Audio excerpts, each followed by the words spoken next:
রূপই থানাত গৈ আছো তেতিয়া ঠিক আছে রূপই থানাত গৈ আছো জাস্ট কাউন্টার पर যার বহুত সাংবাদিক বন্ধুসকল আছে মোৰ গাটো ভাল লগা নাই মই ভাবিছো ঘৰলৈ গুচি যাম আৰু কিন্তু মিনটাইম মানে আহি দেখা পাও জুৰিয়া বন্ধু মোৰ পুৰণা বন্ধু সাংবাদিক বন্ধু তাই দেখা পাই গাড়ীখন তাৰ মই ভাবিছো সাইড কৰো তাৰ কাৰণে এই কেইটামান ল'ৰা দৌৰা কৰি আছে মই তাক খুদিম বুলি ভাবিছো কি ইমান মিনটাইম কি গলে বিজেপিৰ মানে ইমান পতাকা হাতত কেইটামান আছে আৰু ডাঙৰ ডাঙৰ লাখুটি কেইটামান লৈ আহি মোৰ গাড়ীখন মানে কোবাই আছে মই ক'লো বন্ধু তুমি গাড়ীখন কিয় ভাঙিছা মই কি অন্যায় কৰিলো সৰি কৈ গুচি গ'ল কিমান সময়ত 11টা বজা বিজেপিৰ পতাকা হাতত আছে কিবা এটা আৰু এটা মোৰ বিজেপিৰ হ'ল আছে শালপৰা গাড়ীখন মোৰ নিজৰ মোৰ সাংবাদিক আমাৰ সাংবাদিক মই চিনি সাংবাদিক প্ৰথম কথা আজি যি নিৰ্বাচন শান্তিপূৰ্ণভাৱে নিৰ্বাচন চলি আছে তাৰ প্ৰাক মুহূৰ্ততেই প্ৰাক্তন মন্ত্ৰী তথা ধুবুৰীৰ বৰ্তমান সাংসদ ৰকিবুল হুছেইন ডাঙৰীয়াই কিছুমান বেৰুনীয়া গুণ্ডা বাহিনী লৈ আহি পেলাই এই সিংমাৰীত অৱস্থিত হৈ পেলাই তেখেতে ইয়াত মানুহখিনিক দুৰ্ব্যৱহাৰ কৰে আৰু তাৰ ব্যৱহাৰৰ প্ৰতি মানুহখিনি মানে নাৰাজ হৈ পেলাই মানে বিৰক্তি পাই পেলাই কংগ্ৰেছ কৰ্মীয়ে তেখেতৰ ওপৰত আক্ৰমণ কৰে আৰু এই আক্ৰমণ যিটো আক্ৰমণ হৈছে আজি গাড়ীখনত যে আক্ৰমণ সংঘটিত হৈছে সম্পূৰ্ণ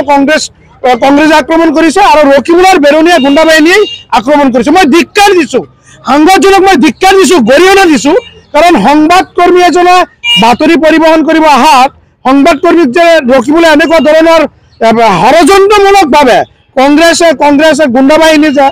সংবাদ মাধ্যমৰ কৰ্মীসকলক আক্ৰমণ কৰিছে তাক আমি ভাৰতীয় জনতা পাৰ্টিৰ তৰফৰ পৰা তথা আজিৰ এই প্ৰেক্ষাপটৰ তৰফৰ পৰা আমি তীব্ৰভাৱে গৰিহণা দিছো আৰু নিন্দা কৰিছো আজিও প্ৰত্যাহ্বান জনাইছো ৰকিবুল হুছেইন ডাঙৰীয়াক আহ্বান জনাইছো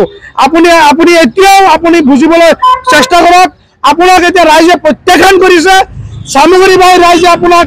বিদায় দিব বিচাৰিছে আপুনি এনেই সামগ্ৰী ৰাইজৰ আবেগ আৰু বিবেকক খেলা নকৰিব সামগ্ৰী বাই ৰাইজে শান্তিপূৰ্ণভাৱে শান্তি শৃংখলাভাৱে আৰু নিষ্ঠা আৰু সততাৰে গণতান্ত্ৰিক পদ্ধতিৰে যি ভোট গ্ৰহণ কৰিবৰ কাৰণে স্বতঃস্ফূৰ্তভাৱে ওলাই আহিছে তে আপুনি ইয়াত বাধাৰ সৃষ্টি নকৰিব আপুনি বাধাৰ সৃষ্টি কৰি সমাজ ব্যৱস্থাক আজি ভোট প্ৰদান ক্ষেত্ৰত আপুনি কোনো বিসংগতি সৃষ্টি নকৰিব আৰু আপোনাৰ যি বেৰুনীয়া গুণ্ডা বাহিনী আছে আপুনি বেৰুনীয়া গুণ্ডা বাহিনীক দমন কৰিব লগা কঠোৰভাৱে দমন কৰাৰ সিদ্ধান্ত লওক কাৰণ আপোনাৰ বেৰুনীয়া গুণ্ডা বাহিনীয়ে বাৰম্বাৰ আমাৰ সংবাদকৰ্মীসকলৰ ওপৰত যি বাৰবাৰ আক্ৰমণ কৰা হৈছে তাক কিন্তু আমি কেতিয়া সহ্য নকৰো আপোনাক আকৌ আহ্বান জনাইছো আপুনি অতি সোনকালে আপুনি সংবাদকৰ্মীৰ আগত ৰাজহুৱাভাৱে ক্ষমা বিচাৰক আৰু সংবাদকৰ্মীৰ ওপৰত আক্ৰমণ কৰা বন্ধ কৰক এই আপোনালৈ প্ৰত্যাহ্বান থাকিল ৰকিবুলে খাৰা হৈ পেলাই ঘটনাটো সংঘটিত হৈছে বুলি ইতিমধ্যে আমাৰ ইয়াত ভাৰতীয় জনতা পাৰ্টিৰ কৰ্মকৰ্তাসকলে জনাইছে কংগ্ৰেছী কৰ্মকৰ্তাসকলে জনাইছে এই ঘটনাটো ইয়াত সংঘটিত হ'ব লগা হৈছে এইকাৰণে আমি স্পষ্টভাৱে কৈছো ৰকিবুলৰ নিকৃষ্ট ৰাজনীতি অপহৰণ দুৰ্নীতি ভ্ৰষ্টাচাৰ আৰু যি স্বেচ্ছাচাৰী শাসন সেই ব্যৱস্থাৰ পৰা সামগ্ৰী বাহিৰ ৰাইজে পৰিত্ৰাণ ল'ব বিচাৰিছে উন্নয়ন আৰু বিকাশৰ নীতিৰে সামগ্ৰী বাহিৰ ৰাইজ আগুৱাই যাব বিচাৰিছে আৰু সামগ্ৰী বাহিৰ ৰাইজে এইবাৰ আজিৰ এই নিৰ্বাচনত বাই ইলেকশ্যনত আজি এই নিৰ্বাচনত আজি তানজিল হুছেইন তথা ৰকিবুলৰ পুত্ৰ তানজিলক সামগ্ৰীৰ পৰা বিদায় দিয়াৰ কাৰণে ৰাইজে সিদ্ধান্ত লৈছে। এই খবৰ পাই ৰকিবুলৰ মাথা গৰম হৈছে। ৰকিবুলে নিজে মানে পানীত হাঁহ নচৰা অৱস্থা হৈছে। কাৰণ ইমান দিন শাওন বাৰ চলোৱাৰ পিছত আজি মানুহে